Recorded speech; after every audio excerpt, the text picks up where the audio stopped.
आइए आपकी मुलाकात करवाते हैं उस शख्सियत से जिसने मर्दों की इस दौड़ में बहुत स्पीड से अपना नाम बनाया, जो कोई आसान काम नहीं था। इनके कलेक्शन में बहुत सारी वैरायटीज है ड्रेसेस की।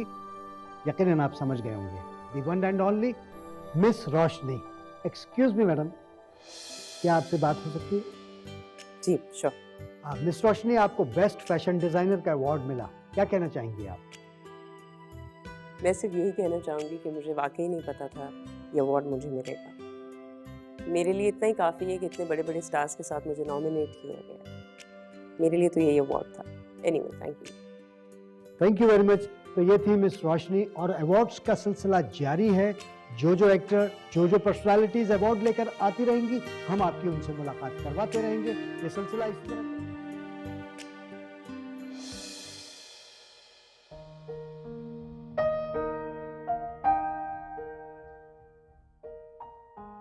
या अल्लाह, मैं क्या करूं?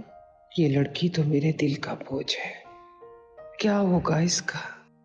जिंदगी में इससे कुछ शादी करने पर भी राजी होगा कि नहीं?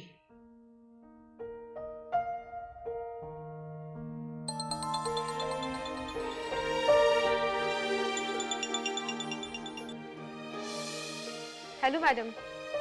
हेलो। आपको बहुत बहुत मुबारक इस अवार्ड की। और मैडम, आपसे एक गुजारिश थी।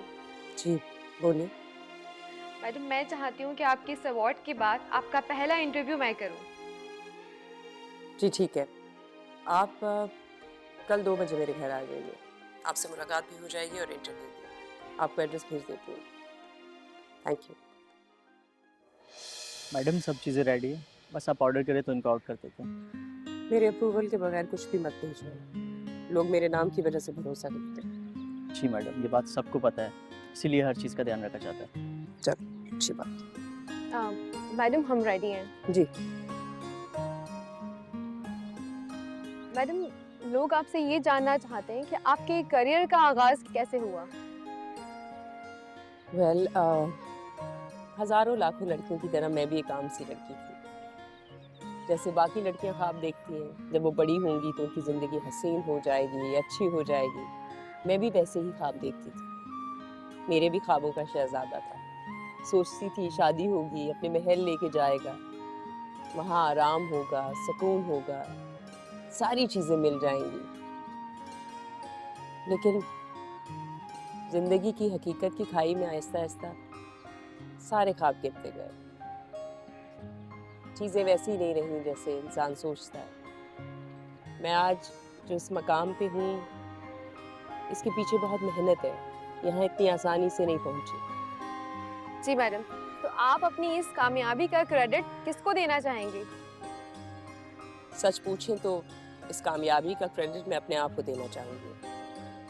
मेरे सर पर कभी किसी ने शफ़क़त का हाथ नहीं रखा। कभी किसी ने ये नहीं कहा कि बेटा कोई बात नहीं, हिम्मत मत हारना, अगर कुछ होगा तो हम तुम्हारे साथ खड़े हैं। कोई 2 तसल्ली के बोल दे, ये सुनने के लिए मेरे कान तरस गए। हाँ, इस अवार्ड का क्रेडिट अगर मैं किसी को देना चाहूंगी तो वो मेरे फादर हैं। आप सोच रही होंगी ना कि उन्होंने मुझे हिम्मत दी होगी, मेरी हौसला अफजाई की है, लेकिन ऐसा कुछ नहीं है। उन्होंने हमेशा मुझे डिग्रेड किया है, मेरी तजलील की है, मेरी हिम्मत को तोड़ने की कोशिश की है। उन्होंने कभी भी मुझे अपने प्यार के काबिल समझा ही नहीं। उनके कहे हुए एक लफ्ज में मेरी पूरी की पूरी जिंदगी बदल के रख दी।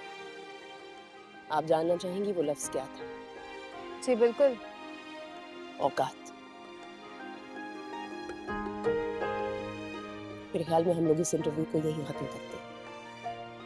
ठीक है मैडम। गाड़ी रुका। मैम, मैं आपके साथ एक सेल्फी लेना चाहती हूँ, प्लीज। Thank you.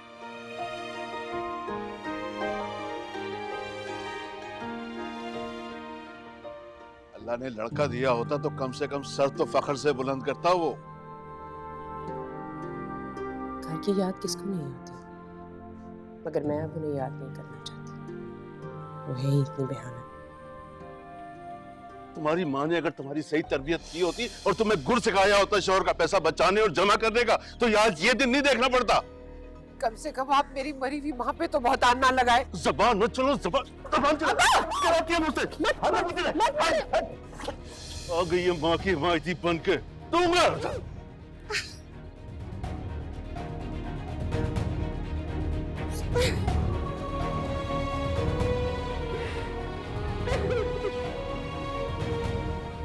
अम्मा के बाद अब्बा की नफरत और तशद्दुद का शिकार हमेशा मेरी ही हस्ती रही है। शायद यही वजह थी कि मुझे अम्मा पर तरस से ज़्यादा गुस्सा आने लगा था। मेरे दिल से अब्बा की मोहब्बत तेज़ी से ख़त्म होती जा रही थी। हालांकि माली तंदुरुस्ती की जिम्मेदार अम्मा नहीं, खुद अब्बा थी। उनकी उम्मीदों का महवर सिर्फ अरसलान था, मेरा इकलौता भाई था। बहुत मन्नतों और मुरादों के बाद दुनिया में आने वाला इकलौता भाई, अब्बा का बेहद लाडला बेटा।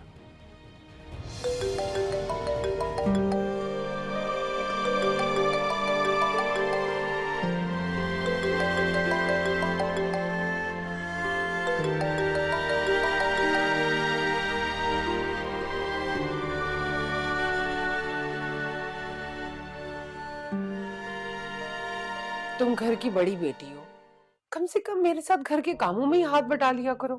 इससे मुझे क्या फायदा होगा? तुम्हारा मोटापा तो कुछ कम होगा ना।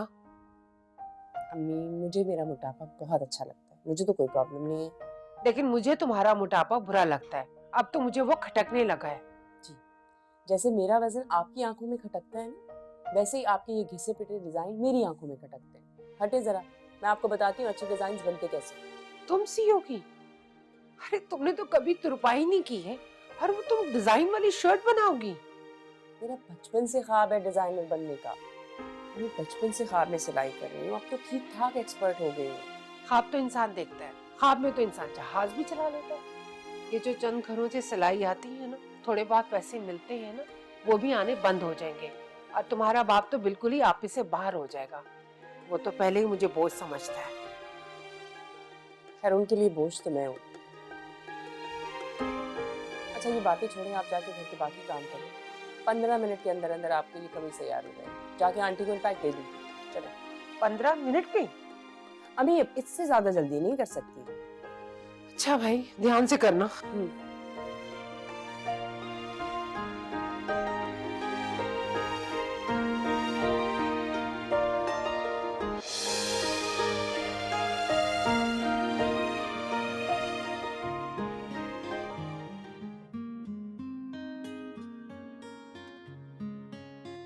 हराम है जो इस घर में कहीं पैसे रखे हुए मिल जाए।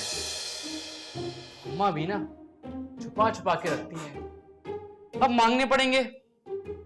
अम्मी, ये ले, हो गया 15 मिनट में आपका सूट तैयार। अरे वाह, ये तुमने डिजाइन बनाया है? बहुत अच्छा है। तुम्हें आइडिया कहाँ से आया है? अपने दिमाग से। आपको पता है, मेरे दिमाग में जो भी आइडियाज आते हैं ना, मैं उन्हें नोटबुक पे स्केच कर लेती हूँ। मेरे पास पूरा एक रजिस्टर बना है जिसमें बहुत सारे डिजाइन हैं। आप कहें तो मैं आपको दिखाऊं? रहने दो, मुझे कोई दिलचस्पी नहीं है तुम्हारे डिजाइनों में। अम्मा, कभी तो पैसे रख के भूल जाया करें इधर उधर। हर खांचे में बंदर ढूंढता रह जाए। बेटा, तुम्हारा बाप रात को नोट छापता है ना, जो वो रख के भूल जाएगा और मैं तुम्हें दे दूंगी। अब्बा को कुछ मत कहना अम्मा, वो बहुत अच्छे हैं। सुन रही हो रोशनी, माँ ने इतनी मेहनतों से पाला पोसा जवान किया। माँ से कहता है, बाप से कुछ नहीं कहता। क्या जरूरत थी अब्बा की तारीफ करने की उनके सामने? तो अब्बा अच्छे तो हैं, अब अम्मा से पैसे मांगो देती नहीं है। अब मुझे दोस्त के पास जाना है, बताएं क्या करूं? चुप करो ना दीदी, मैं दे दूंगी पैसे। आपी, आप वैसे अच्छी तो हो काफी।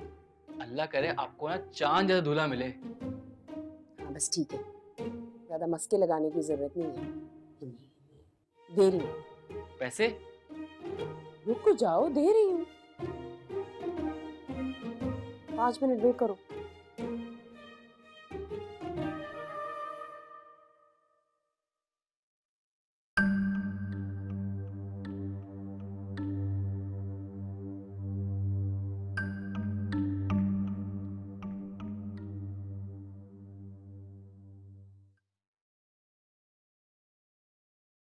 लो मेरी जान, गरम गरम दूध पियो। अरे मैं तुम्हारे लिए फ्रूट लाई हूँ, दूध के बाद ये भी खाना दो।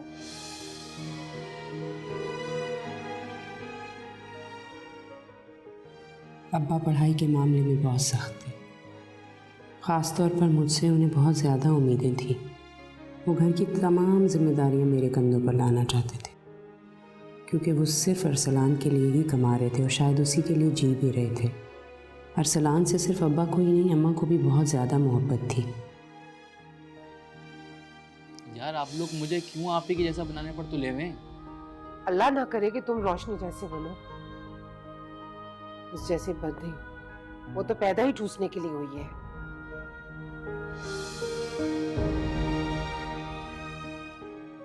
है ना? मेरे फ्रेंड्स भी ना आप ही के मोटापे का मजाक उड़ाते हैं और मैं शर्म के मारे उन्हें कुछ बोल ही नहीं पाता। ये तो तुम्हें शर्म आनी चाहिए ना, चुल्लू भर पानी में डूब के मरना चाहिए। तमीज से बात करो, छोटा भाई है तुम्हारा। वो तुम्हारी बहन का मजाक उड़ाता है, तुम्हें गैरत आने के बजाय शर्म आती है? कैसे भाई हो तुम? हाँ आती है शर्म, हम सबको शर्म आती है। तुम्हारा मोटापा बाई से शर्मिंदगी है हम सबके लिए। डूब के मरना है ना, तुम खुद जाके डूब के मरो। खबरदार, जो मेरे बेटे के लिए ऐसे मनहूस अल्फाज निकाले तुमने अपने मुंह से, तो हमारे बेटे के लिए तुम जैसी 10 बेटियां कुर्बान हैं। आईने में जाके शक्ल देखो अपनी। अगर लोग मजाक उड़ाते तो गैरत और शर्म तुम्हें आनी चाहिए। इसलिए मास्टर्स नहीं करवाया था ऐसे कि मेरे ही सर पर बोझ बनी रहे। आप किसी से बात तो करें ना, कोई छोटी मोटी जॉब जो आराम से बैठकर घर में ही कर ले। 10 जॉब्स देखी है इसके लिए, आसानी से मिल भी गई है, लेकिन कहीं टिके तो सही 1 हफ्ते से ज्यादा। ये लड़की तो जान का अजाब बनती जा रही है हमारे लिए। बस इसका एक ही हल है। वो क्या? कहीं से भी कैसा भी रिश्ता है, बस इसे चलता करना है। मैंने तो आपके बहन भाइयों के आगे, अपने बहन भाइयों के आगे, सबके आगे हाथ जोड़ के कहा कि इसका रिश्ता ले लो, मगर सबने इनकार कर दिया। सुबह इसको रोशनी को अपने साथ ले जाना, इंटरव्यू के लिए बात की है मैंने एक जगह। ठीक है। चले आप परेशान, अल्लाह बेहतर करे। एक तल हकीकत ये भी है कि फुफ्फो, खाला, चाचा, मामू के बेटों ने मेरे मुंह पर मोटापे का बदतरीन मजाक उड़ाकर मुझसे शादी करने से इनकार कर दिया। लेकिन मुझे उनसे भी ज़्यादा इंसल्ट आज इस्लामी शिद्दत से महसूस हुई जब अम्मा के लबों से ये जुमला निकला कि मैंने अपनी बहनों के सामने हाथ जोड़े। क्या लड़की का मोटा होना इतना बड़ा गुनाह था जिसकी कोई माफ़ी न थी?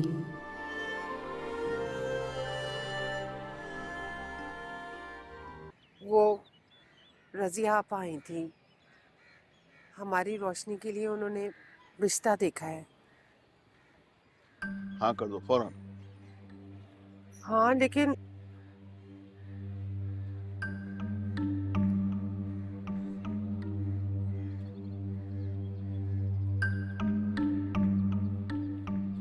वो बता रही थी कि रोशनी से 12-15 साल बड़ा है लड़का।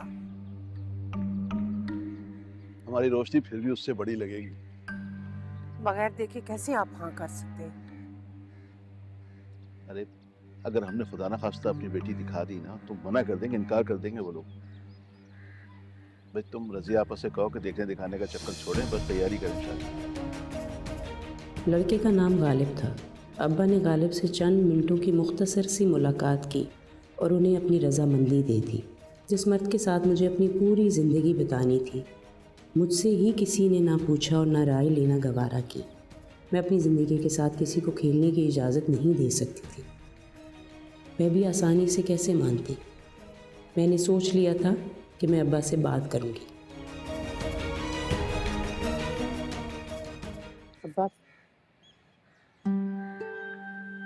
अब्बा मुझे थोड़ा सा वक्त चाहिए सोचने के लिए।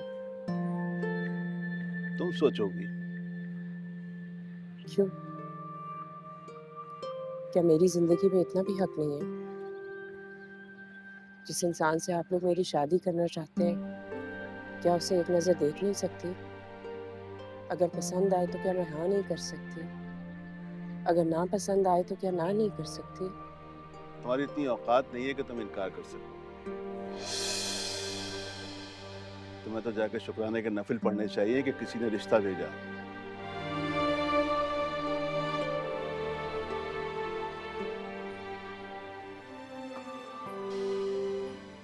अब्बा का कहा हुआ एक लफ्ज़ औकात मेरे सबकॉन्शियस में कहीं बस गया था। इस लफ्ज़ ने कई दिनों तक मुझे ज़हनी अजियत में मुब्तला रखा, जिसे मैं बयान नहीं कर सकती। क्या मोटी लड़कियों के सीने में दिल नहीं होता? क्या मोटी लड़कियों के जज्बात एहसासात की कोई अहमियत नहीं होती? आखिर क्यों मोटापे को किसी भी मोटी औरत या किसी लड़की के लिए एक गाली बना दिया जाता है? क्या वाकई मोटी लड़की की कोई औकात नहीं होती? शायद नहीं, तभी अब्बा ने अचानक मुझे दुल्हन बना दिया।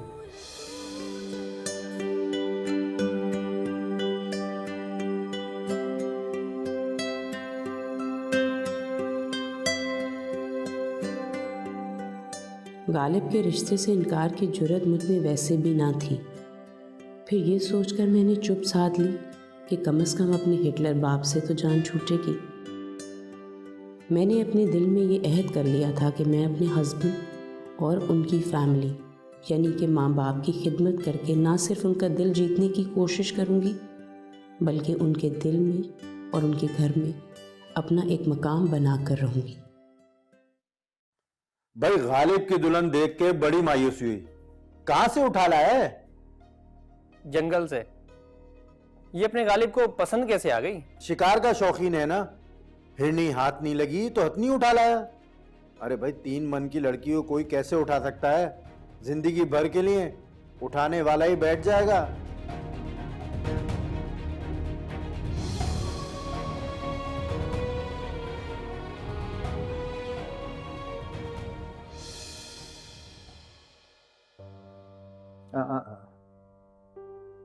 इस तकल्लुफ की कोई जरूरत नहीं है।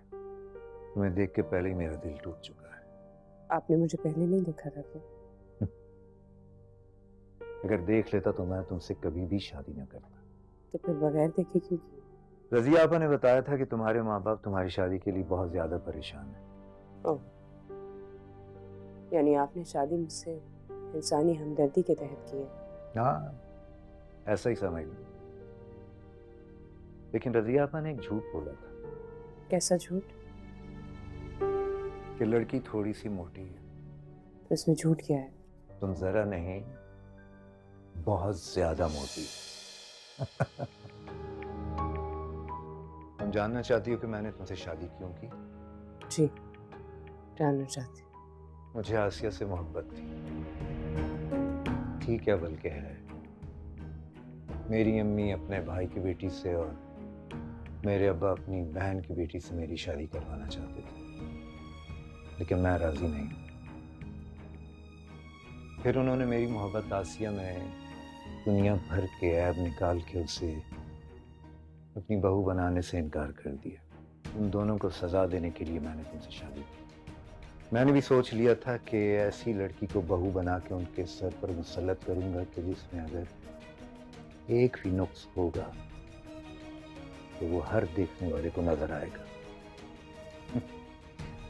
और खैर से तुम्हारा मोटापा तो मिसाली है, ऐसा कि अंधे को भी नजर आए।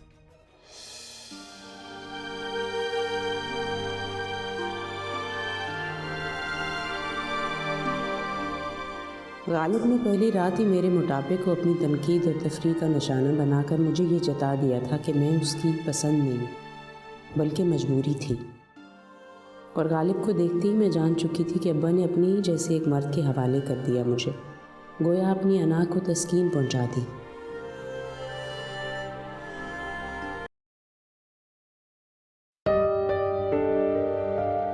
अम्मी, अगर गालिब का रवैया भी मेरे साथ अच्छा होता ना तो मैं बाकी लोगों की बातें सह लेती हूँ, लेकिन यहाँ तो मसला ये है कि सबसे ज्यादा इंसल्ट मेरी करते ही गालिब हैं। शुक्र करो बेटा, वो ज़बानी गुलामी तुम्हारी इंसल्ट करता है। तुम्हारे बाबा तो आज तक मुझ पर हाथ उठाते हैं। ये क्या बात हुई भला? घर ऐसे नहीं बसते बेटा। अल्लाह अल्लाह करके तुम्हारी शादी हुई है, और हमने तो तुम्हारी शादी की उम्मीद ही छोड़ दी थी। बहुत कुछ बर्दाश्त करना पड़ता है और सहना पड़ता है। आप मेरी बात नहीं समझ रही हैं।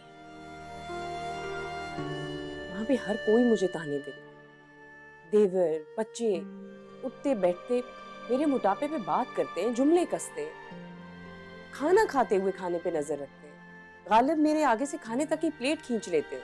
मेरे ससुर ये कहते हैं कि पूरे खानदान जितना खाना ये लड़की अकेले खा जाती है। कौन बर्दाश्त करता है इस तरह की बातें? तो आप एक काम क्यों नहीं करती? आप एक्सरसाइज और डाइटिंग शुरू करें, लोगों की ज़बानें खुद ब खुद बंद हो जाएंगी। ठीक तो कह रहा भाई, जब मोटापा इतना अजाब बना हुआ है तो तुम इसे कम क्यों नहीं करती हो? लोगों की जबानें तो नहीं बंद कर सकती तुम। अम्मी, मैंने सोच लिया। कॉन्ग्रेचुलेशंस, फाइनली अम्मी, इन्होंने डाइटिंग करने का सोच लिया है।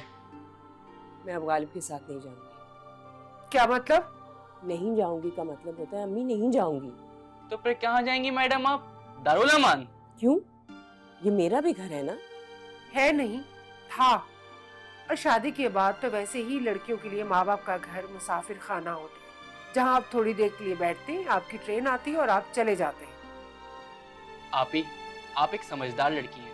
अल्लाह अल्लाह करके तो आपकी शादी हुई है और अम्मा अब्बा के कंधों का बोझ हल्का हुआ है। आप ना इस हकीकत को तस्लीम कर लें कि आप हमारे लिए पराई हो चुकी हैं और कुछ तो अब्बा पे तरस खाएं और प्लीज हमें और डिस्टर्ब ना करें। शौहर और ससुराल वालों का तल्ख रवैया और मेरे सगों का मुझे पराया करने का सर्टिफिकेट मुझे अंदर से डिप्रेस करता गया। मेरे अंदर गुस्सा और चिड़चिड़ापन आता गया। मेरे दिमाग में एक ही ख्याल था कि मुझे सबसे पहले अपना घर लेना है, एक ऐसा साहिबान जो सिर्फ और सिर्फ मेरा हो, जहाँ मैं खुद को महसूस कर सकूं।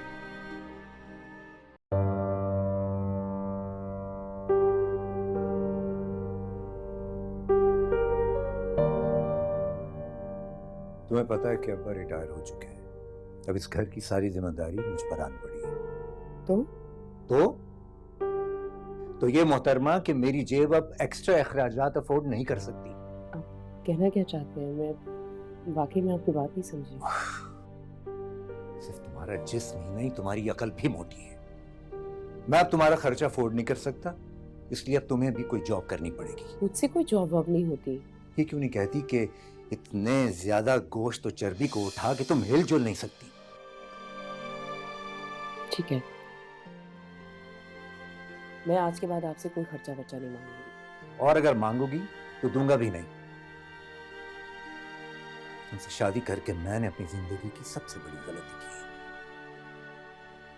सही कहा था अम्मी ने कि बेटा सजा तुम हमें नहीं अपने आप को दे रहे हो।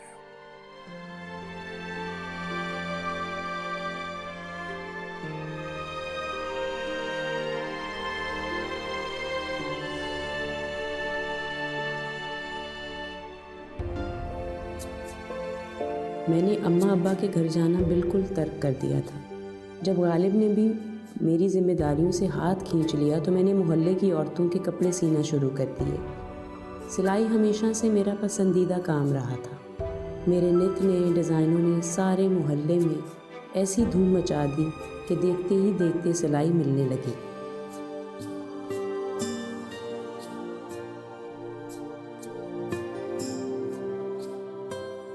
एक अच्छी खासी रकम मैंने महीने भर जमा कर ली। मेरे मुनफरिद डिज़ाइन ख़वातीन में मकबूलियत हासिल करने लगे थे।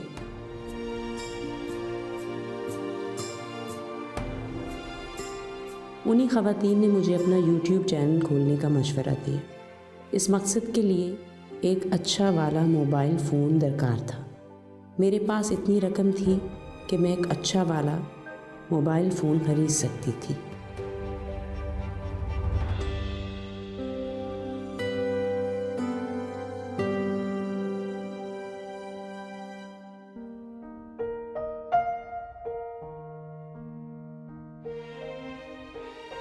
अस्सलाम वालेकुम, आई होप आप लोग खैरियत से होंगे। मेरे चैनल को बहुत बहुत बहुत शुक्रिया, आप लोगों ने बहुत सपोर्ट किया है, बहुत साथ दिया है। आज हम बात करेंगे दामन और स्लीव्स के बारे में। और कुछ ही दिनों में मेरे YouTube channel the unique designs पर तेज़ी से सब्सक्राइबर्स और व्यूज़ बढ़ने लगे। मेरा YouTube चैनल तेज़ी से मकबूलियत के रिकॉर्ड बना रहा था और मुझे मशहूर डिज़ाइनर्स और मीडिया वालों की कॉल्स मुसलसल आना शुरू हो गई थी।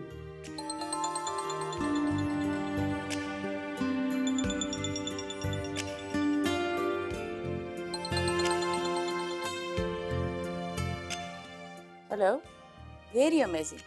आपके डिजाइन्स वाकई बहुत यूनिक हैं। Thank you. The lady boutique के नाम से मैं अपना बुटीक चला रही हूँ और एक एंटरटेनमेंट चैनल से भी वाबस्ता हूँ। जी, ये तो बहुत अच्छी बात है। अगर आप मेरे साथ काम करना चाहें तो मैं आपको एक हैंडसम सैलरी ऑफर कर सकती हूँ। आपके ऑफर का बहुत बहुत शुक्रिया, बट आई डोंट थिंक कि मैं आपकी ऑफर एक्सेप्ट कर सकती हूँ। यूट्यूब की दुनिया से बाहर निकल कर देखो, आसमान बहुत वसी है और आपके लिए तरक्की के कई रास्ते खुले हैं और इंतखाब भी आपके हाथों में। बहुत कम कुदरत किसी पर मेहरबान होती है।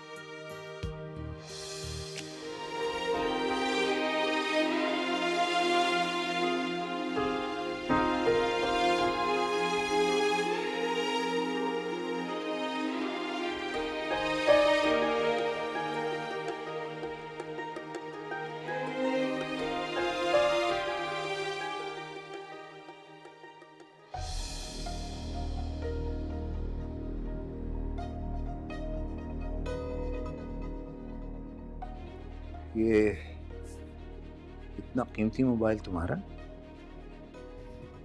जी मेरा। किस चाहने वाले ने तोहफा दे दिया तुम्हें? ज़बान संभाल के बात करें। I'm sorry, मैं तो भूल ही गया था कि इतनी मोटी और भद्दी औरत को भला कौन चाह सकता। ये मोबाइल मैंने खुद अपनी मेहनत की कमाई से लिया है। हाँ, मम्मी बता रही थी कि तुम्हारा कोई कोरियर आया था। जी आया था। तो क्या था उस कोरियर में? कहाँ से आया था ये फोन? गालिब यूट्यूब वालों ने भेजा था वो कोरियर, पैसे थे उसमें। वैसे ये यूट्यूब वाले आजकल तुम पर इतने मेहरबान क्यों हो रहे हैं? अच्छा है आपने मुझे याद करवा दिया, बताने वाली थी आप। एक चैनल बनाया मैंने यूट्यूब पे। क्या? यूट्यूब पे चैनल? कुछ अंदाजा है तुम्हें कि उस चैनल पे काम करने वाली लड़कियों को लोग किस नजर से देखते हैं? मेरे चैनल पे कोई नाच गाना नहीं होता, लड़कियों को सिलाई कढ़ाई सिखाती हूँ। कब से चल रहा है ये तमाशा? क्या मतलब तमाशा? आप जानते हैं मेरे कितने ज्यादा सब्सक्राइबर्स हैं, इतनी ज्यादा मेरी डिजाइन्स हैं जो वायरल हो। बस! मुझे ये फजूल बेहुदा बकवास बिल्कुल पसंद नहीं है। खत्म करो ये तमाशा अभी के अभी। क्यों खत्म करूं? इतनी मेहनत लगी है इसमें मेरी। बाहर में गई तुम्हारी ये मेहनत। ये लो, खत्म करो चैनल अभी के अभी। और अगर नहीं खत्म किया तो फिर अगर तुमने ये खुराफात जारी रखी तो इस घर में तुम्हारे रहने के लिए कोई जगह नहीं होगी। ठीक है, अगर ऐसी बात है ना तो मैं सुबह ही इस घर से चली जाती हूँ। क्यों? सुबह क्यों? अभी क्यों नहीं? हाँ? चलो निकलो इस घर से। निकलो। ये क्या कर रहे हैं? हाथ छोड़े मेरा। माल रख रही हूँ इसीलिए सब कुछ कर रही हूँ ताकि आपकी हेल्प कर सकूं फाइनेंशियली। नहीं चाहिए मुझे तुम्हारी कोई हेल्प फाइनेंशियली। निकलो यहाँ से, चलो। Stop it! छोड़िए मुझे। चलो निकलो। गालिब मैं इस वक्त दादी रात को कहाँ जाऊंगी? छोड़िए। मुझे नहीं पता तुम कहाँ जाओगे। छोड़ो। बस मैं कह रहा हूँ जाओ यहाँ से।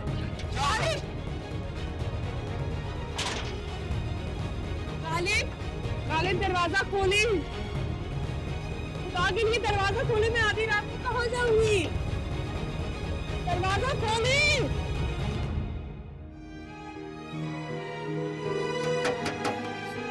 गालिब दरवाजा खोले।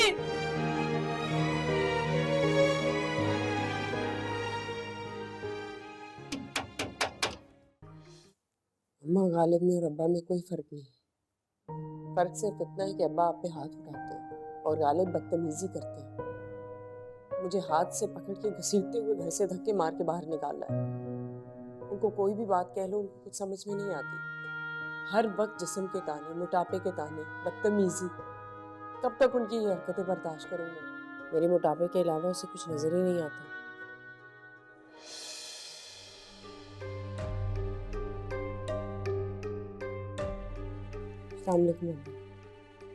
क्या हुई है? इतनी रात को क्यों आई है? खैरियत तो है? वो गालिब ने उसका हाथ पकड़ के घर से बाहर निकाल दिया। तुमने भी ना सुधरने की कसम खा रखी। आप पहले इसकी सुन तो ले। मुझे कोई जरूरत नहीं है पूछने की। गालिब ने सब कुछ बता दिया था मुझे। जाओ माफी मांगो उससे, घर जाओ अपने। अब्बा, गालिब अगर मेरी इज्जत करे तो मैं उन्हें कभी भी इस तरह से छोड़ के ना आऊंगी। मैं उन पे अपनी जान निछावर कर दी थी, लेकिन उन्होंने हमेशा मुझे ताने दिए। उनको मेरे मोटे पतले जिस्म के अलावा कुछ नजर नहीं आता। मेरे अंदर की छुपी हुई उनको सलाहियतें नजर नहीं आती हैं। बकवास बंद करो। नहीं अब्बा, मैंने फैसला कर लिया। आज के बाद मैं अपनी जिंदगी अपनी मर्जी से और अपनी खुशियों के लिए जीऊंगी, चाहे कुछ भी हो जाए, दुनिया इधर की उधर हो जाए। मैं अपना YouTube चैनल बंद नहीं करूंगी, मैंने बहुत मेहनत की है उस पे। तो फिर इस घर में भी तुम्हारे लिए कोई जगह नहीं। अब्बा मेरी बात तो सुने।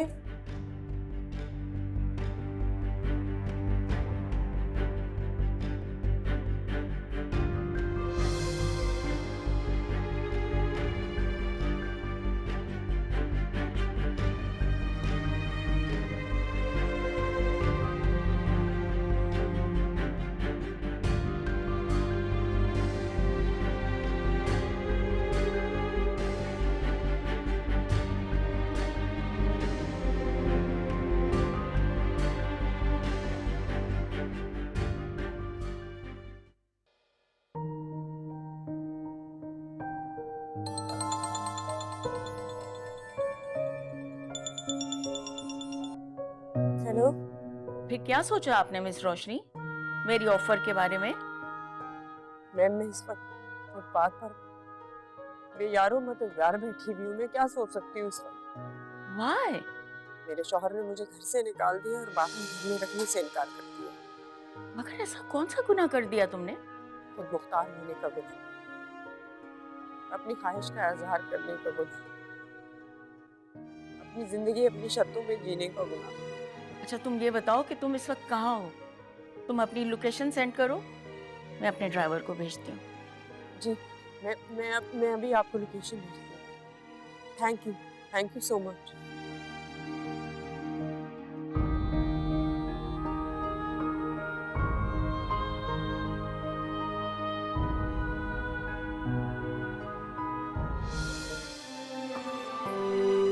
उस रात लेडी बुटीक की ओनर ने मुझे अपने आलीशान घर में पनाह देकर सिर्फ मुझ पर एहसान ही नहीं किया था, बल्कि मेरा दिल भी जीत लिया अपने अच्छे अखलाक से।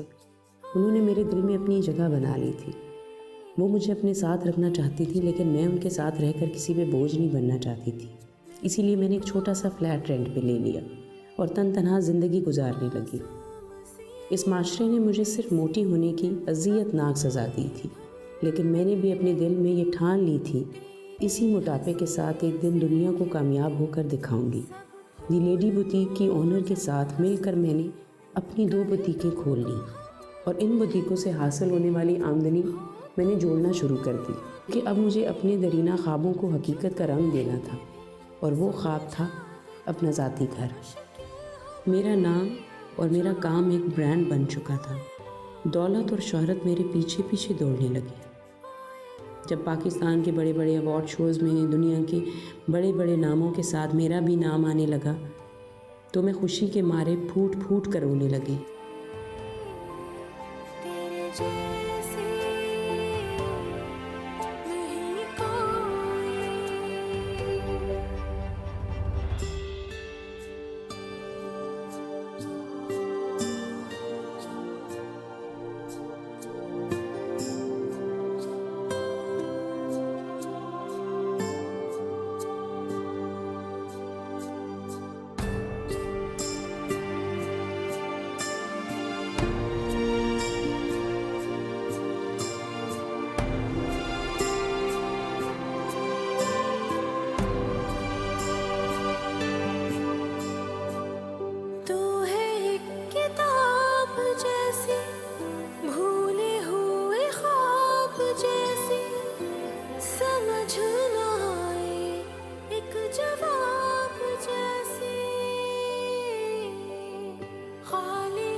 भूल तू जब हंसती, कहे तुमको हम रहमत भी, हो तुम खुदा की नेमत, चुप रह के भी सुलझा दे तो मुश्किल। जिस काम को करने के लिए आपने और गालिब ने मुझे मना किया था, उसी काम की वजह से घर, गाड़ी और बैंक बैलेंस। देख लीजिए अब्बू, गौर से देखिए, ये आपकी मोटी और भूखी बेटी की औकात। मैं आपका और गालिब का दिल से शुक्रिया अदा करना चाहती हूँ। उस दिन अगर आप लोग मुझे धक्के दे के निकालते नहीं ना, तो मेरी जिंदगी का ये टर्निंग पॉइंट भी ना आता। गालिब और आप जैसे हर उस शख्स को उसकी औकात बताना चाहती थी, अपनी औकात बदल के। देख लीजिए, आंखें खोल के अच्छी तरह से देख लीजिए, ये है मेरी औकात। बेटा, बात यह है कि गलती सिर्फ छोटों से नहीं होती, कभी कभी बड़े भी गलती कर जाते हैं। हो सके तो हमें माफ कर देना।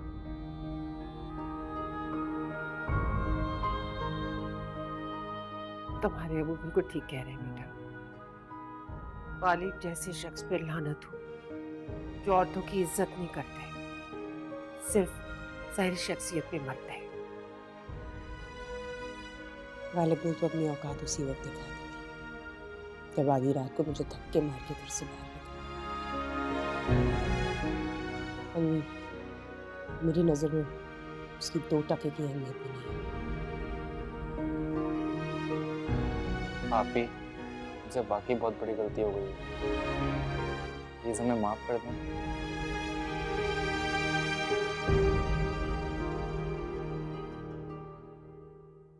मैं चाहती हूँ अगर आप लोगों को नागवार में दूसरे को मेरे साथ ही रहेंगे।